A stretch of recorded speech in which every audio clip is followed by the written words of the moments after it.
और एक होता है सर ईटीएफ। हाँ, वो क्या होता है? देखिए ईटीएफ होता है एक्सचेंज ट्रेडेड फंड। ओके। तो ये जो म्यूचुअल फंड है हाँ। ये ना ट्रेडेड नहीं होता, इसकी हर सेकंड आप वैल्यू नहीं देख सकते। फॉर एग्जांपल रिलायंस है, हाँ। तो रिलायंस का 3:10 पे प्राइस अलग होगा, 3:11 पे अलग होगा, 3:12 पे होगा, क्योंकि वो ट्रेड हो रहा है। पर म्यूचुअल फंड का दिन के अंत में एक बार प्राइस निकलता है, जिसे हम एनएवी कहते हैं। पर इन दोनों का मिक्सचर होता है, वो होता है ईटीएफ, एक्सचेंज ट्रेडेड फंड, जिसमें एक पूरा एक्सचेंज जैसे कि निफ्टी हो गया या स्मॉल कैप हो गया या मिड कैप हो गया या ऑटोमेटिव इंडेक्स हो गया, जितने भी इंडेक्सेस हैं हमारे निफ्टी में, उसको उठा के ट्रेड करने लग जाते हैं। तो उसका लाइव प्राइस चल रहा होता है। तो क्या हुआ, जैसे मैं आपको एक उदाहरण देता हूं, 4 जून को मार्केट क्रैश हुई। बिल्कुल। अब सबको जो तेज लोग हैं उनका मन था कि भाई एक काम करते हैं, 4% 5% थोड़ी बाइंग कर लेते हैं, क्योंकि ये तो मौका है। अब म्यूचुअल फंड में उन्होंने ऑर्डर डाल दिया। अब म्यूचुअल फंड ऑर्डर डाला, उस दिन कुछ गड़बड़ हो गई, उनको उस दिन का एनएवी मिला ही नहीं। अगले दिन मार्केट रिकवर कर गई, तो उनको तो म्यूचुअल फंड में वो फायदा नहीं मिल पाया। ठीक है, अगर वो सेम चीज ईटीएफ में करते तो ईटीएफ तो लाइव था, 3:15 बजे देखते तो ईटीएफ गिरा हुआ होता, 4% 5% जितना भी गिरा था, आप उठा के डाल देते पैसा। तो ईटीएफ में आप लाइव ट्रेडिंग कर सकते हो एज कंपेयर टू जब आप नॉर्मली म्यूचुअल फंड। ईटीएफ का कुछ एक्सपायरी नहीं होती ना, कभी नहीं होती।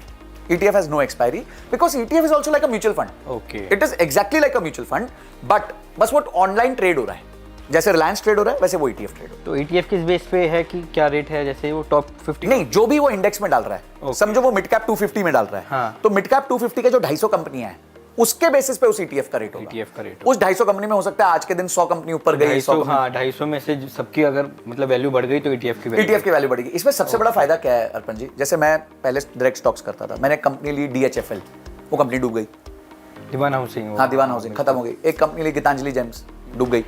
सिंटेक्स डूब गया, राइटकॉम डूब गया। ठीक है, अब ये 3-4 कंपनियां डूब गई। अब डूब गई तो मेरा तो पूरा पैसा चला गया ना। ईटीएफ डूब नहीं सकता क्योंकि ईटीएफ में 200 कंपनियां हैं। अब 200 कंपनियां डूबी मतलब देश ही डूब रहा है, फिर तो अपना वैसे ही कुछ नहीं हो सकता।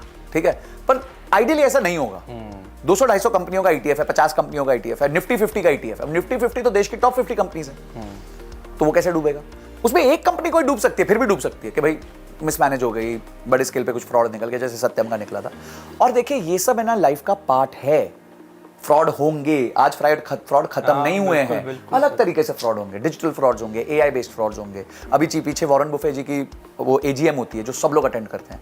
जैसे दिलजीत दोसांझ का इवेंट था कनाडा में, 55,000 लोगों ने अटेंड किया। वो जो एजीएम थी 85,000 लोगों ने अटेंड करी, और वो सबसे बड़े बिल गेट्स ने अटेंड करी, रामदेव अग्रवाल ने, यहाँ पे मोतीलाल ओसवाल के जो एमडी है उन्होंने अटेंड करी। तो उसमें उन्होंने बोला कि AI cheating is the industry of future, यानी कि एआई में बहुत गजब चीटिंग होने वाली है। अभी एआई के माध्यम से बहुत चीटिंग होगी। मुझे कोई अर्पण जी बन के फोन कर सकता है कि संजय जी मैं बहुत परेशान हूं, जरा फटाक से 10 लाख रुपए दो, और मुझे लगे यार अर्पण जी ने ही फोन किया।